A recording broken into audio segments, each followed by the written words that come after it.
नमस्कार बंधुगण, कहानी दुनिया को आपण मानकु स्वागत। आज कहानीर ना हिसाब।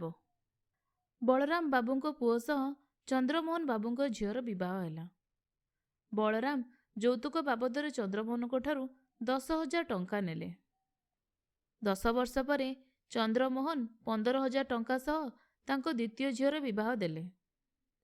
बलराम सेतेबेले तांको धमक देले, मो पुओ कौ गुण कम थिला जे तुमे 10,000 टंका देइथिल?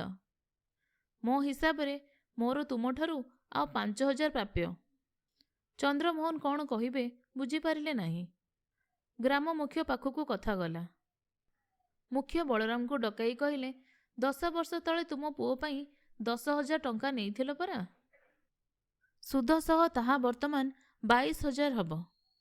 तेणु तुमर प्राप्य 5,000 जीवा परे तुम बाकी 7,000 पई चंद्रमोहन निकटरे ऋणी।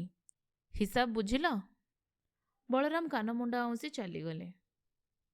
आपण माने शुणुथिले जह्नमामूर गोटे कहानी हिसाब।